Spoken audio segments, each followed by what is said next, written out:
आग्रह कर रहा हूं और चेतावनी दे रहा हूं कि किसी भी माननीय सदस्य को ये प्रिविलेज नहीं है कि वह सरकारी संपत्ति को तोड़ने का प्रयास करे। अगर आपने सरकारी संपत्ति को तोड़ने का प्रयास किया तो मुझे कुछ निर्णायक फैसले करने पड़ेंगे और देश की जनता आपको देखेगी। मैं आपको पुल कह रहा हूं, कई विधानसभाओं के अंदर इस तरह की घटना पर माननीय सदस्यों के खिलाफ कार्रवाई हुई है।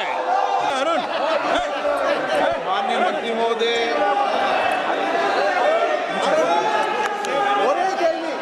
Shri Arun Nehru ji. Sir, question number 341 sir.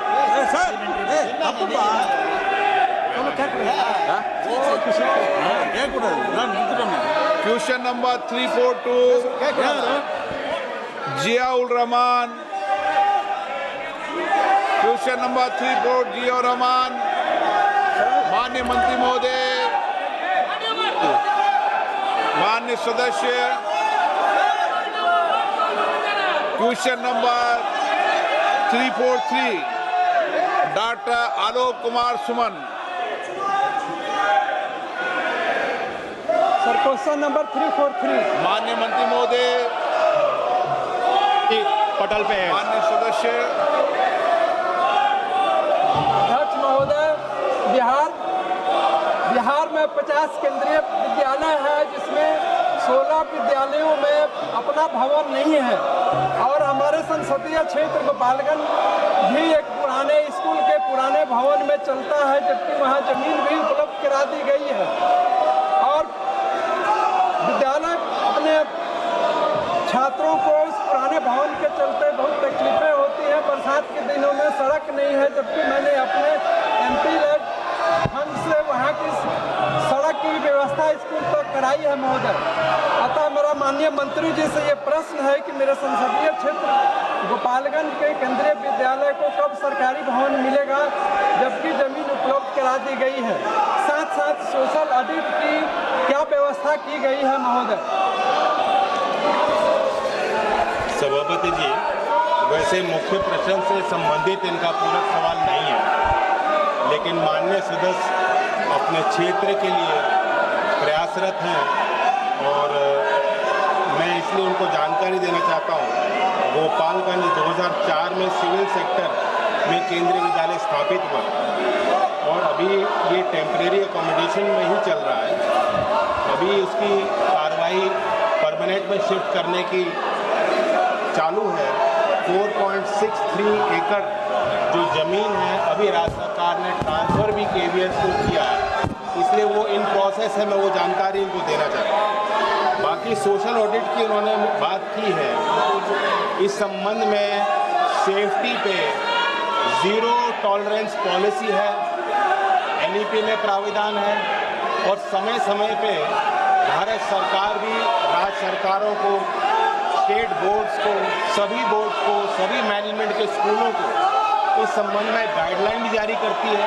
कोई समझौता बच्चों के सेफ्टी से हम नहीं कर सकते हैं और समय समय पे समग्र शिक्षा में भी जो राज्य सरकार प्रस्ताव देती है इंफ्रास्ट्रक्चर को अपग्रेड करने के लिए, उस पर भी भारत सरकार उनका सहयोग राज्यों को करती है। सेफ्टी ऑडिट के लिए भी हमने गाइडलाइन जारी की है।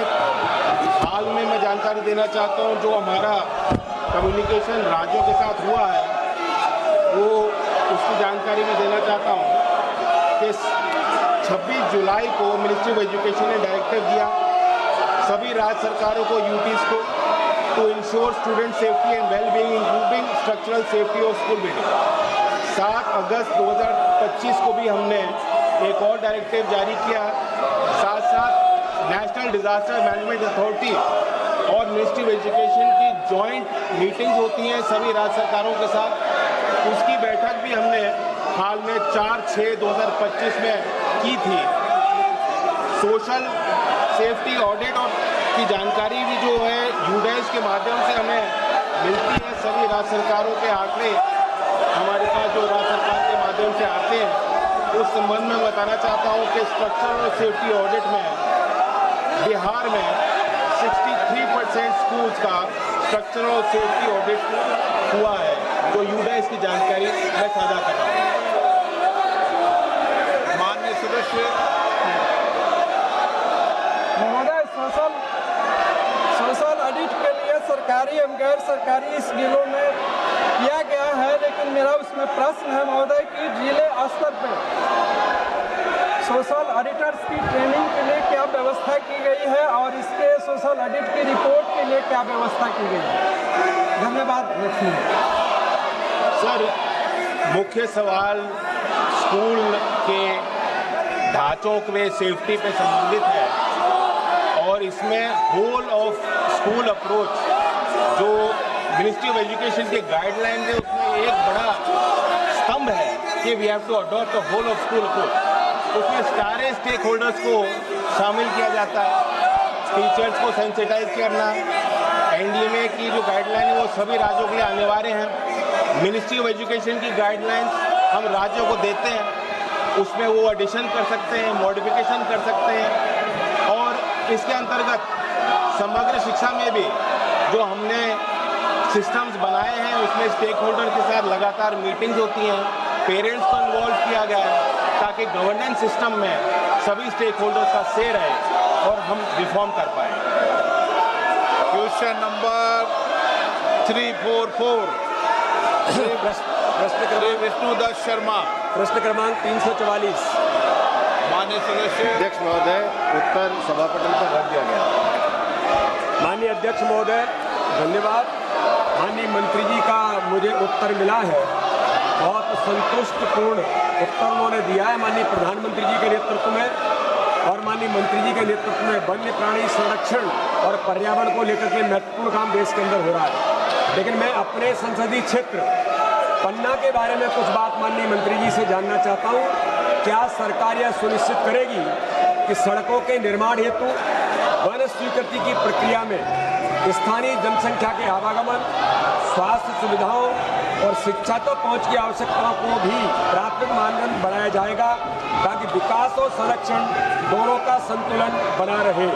25-30 ग्राम पंचायतें पर्यावरण की दृष्टि से वन्य प्राणी संरक्षण वहां पर प्रभावित हो रही है, इसलिए संरक्षण भी आवश्यक है, लेकिन मानव जीवन की मूलभूत सुविधाओं को भी ध्यान में रखा जाना हमारा दायित्व। माननीय मंत्री जी से मैं चाहता हूं कि इस दिशा में क्या कदम सरकार उठा रही है।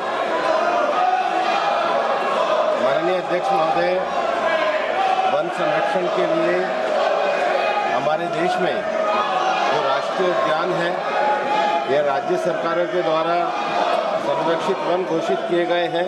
यह जो सामुदायिक रिजर्व है उसके संबंध में एक सुनिश्चित नीति बनाई गई है और हमने जो अभी कुछ ही दिनों पहले वन्यजीव संरक्षण अधिनियम में जो संशोधन किया है उसमें भी हमने कुछ विशेष रियायतें भी दी हैं। इसमें एक नीति के अंतर्गत किया जाता है और स्थानीय समुदाय को लाभ मिले इसके संबंध में जो राष्ट्रीय वन्यजीव अधिनियम में जो नए प्रावधान है उसके अंतर्गत सुनिश्चितता की गई है और उसका हम पूरी तरीके से पालन करते हैं।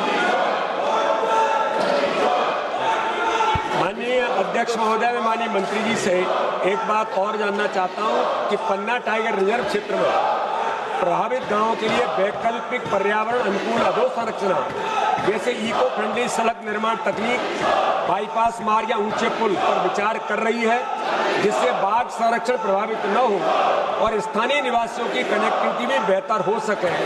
और पन्ना टाइगर रिजर्व में राजस्व सीमा विवाद का निराकरण, वन और राजस्व का ये विवाद होता है, इसके बारे में भी सरकार की कोई नीति इसको निपटाने की है क्या? माननीय मंत्री जी से मैं जानना चाहता हूँ।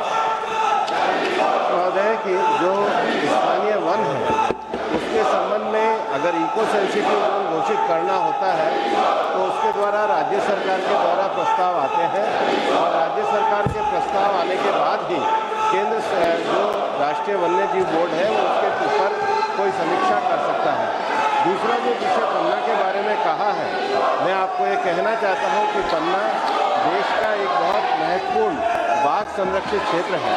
पन्ना की जो इकोलॉजी है, पन्ना की जो वाटर बॉडीज है और पन्ना में जो विशेष रूप से केवल बाघ ही नहीं बल्कि बर्ड्स के भी संरक्षण के लिए कार्य होता है। हमारी सरकार पूरी तरीके से कार्य कर रही है मैं स्वयं पन्ना जाकर के आया था। माननीय सदस्य महोदय ने जो एक और विषय कहा है कि इसके संबंध में एक जो हाईवे वगैरह के लिए जो उन्होंने पुल वगैरह की बात करी है, वो निर्णय लेने के लिए एक प्रक्रिया है। हमारी कुछ साइंटिफिक बॉडीज़ हैं, एक्सपर्ट्स की राय है, राज्य सरकार की अनुशंसाएं हैं, उन सबको ध्यान में रखने के बाद ही विस्तृत रूप से विचार करने के बाद निर्णय लिया जाता है, ताकि जो हमारे देश के ये जो वन्य क्षेत्र हैं ये पूरी तरीके से सुरक्षित हो। श्री गणेश सिंह जी। अध्यक्ष महोदय, मैं माननीय मंत्री जी से पूछना चाहता हूं कि राष्ट्रीय राजमार्ग 75 जो है ये खजुराहो बेमीठा से होकर के पन्ना होते हुए सतना से सिंगरौली तक जाता है, और वो सिर्फ पन्ना टाइगर रिजर्व से जो एग्जिस्टिंग रोड है, वो एग्जिस्टिंग रोड को ही अगर उसमें पुल बनाने का और एलिवेटेड रोड बनाने की मंजूरी दे दी जाए तो आगे वाले जो शहर हैं वो भी उससे कनेक्ट हो जाएंगे। अभी वो सिंगल रोड पर है। माननीय अध्यक्ष महोदय, अगर हमारे माननीय सदस्य संबंधित राज्य सरकार से कोई प्रस्ताव भिजवाते हैं तो उस पर विचार हो सकता है। ऐसे कोई भी विषय सदन में नहीं बताया जा सकता। क्वेश्चन नंबर 345 श्री TR बालू जी। Not present, sir. माननीय मंत्री महोदय। Question number 346 doctor Byreddy Shabari. Question number 346 माननीय मंत्री महोदय। पर है अध्यक्ष जी। माननीय सदस्य। PM internship scheme has been very commendable, sir. This has created a link between the youth and also the major companies.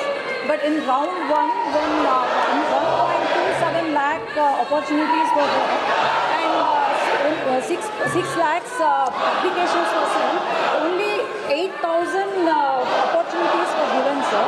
This is maybe because of the one-time grant of 6,000 rupees or 5,000, that is the monthly stipend given, is not sufficient, especially in the tier 1 cities, sir. So I would like to ask the minister through you, sir, is there any further financial assistance given or any revised plan? Thank you, sir. आदरणीय अध्यक्ष महोदय, माननीय सदस्य ने इसके जो 5,000 रुपये जो कैंडिडेट्स हैं जो इंटर्नशिप कर रहे हैं उनको देने का प्रावधान सरकार ने किया है। मंथली 5,000 रुपये देने का प्रावधान है और वन टाइम 6,000 रुपये सरकार की तरफ से दिए जाते हैं।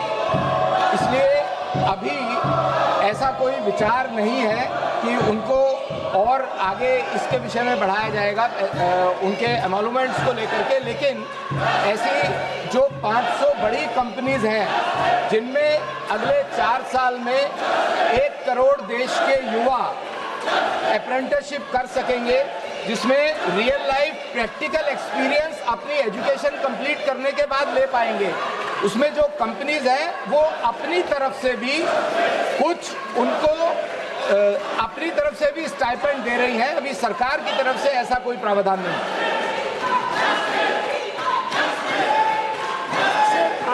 My constituency Nandyal is a tier 2 constituency, so tier 2 city, out of in which where 372 offers were there, 3,000 applications were given, but only 30 opportunities were there, sir. Is it possible for the ministry to look after the tier 2 cities also and the small districts like us, sir? Is there any help or assistance given to us? माननीय अध्यक्ष महोदय, जैसा अभी माननीय सदस्य ने कहा, ये कंपनीज के द्वारा निकाली गई अपॉर्चुनिटीज़ होती हैं। उस क्षेत्र में रहने वाले जो स्टूडेंट्स कैंडिडेट्स अप्लाई करते हैं वहाँ पर क्या अपॉर्चुनिटीज़ वो कंपनीज दे रही हैं और उसमें जो अप्लाई किए हुए कैंडिडेट्स हैं उन कैंडिडेट्स की फिटेबिलिटी बनती है, तभी हो सकता है।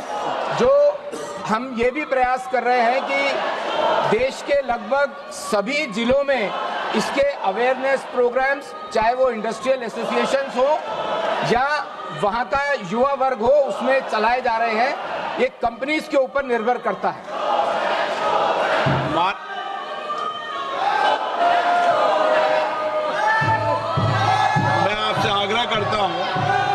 कि आप अपनी अपनी सीट पर जाके विराजें।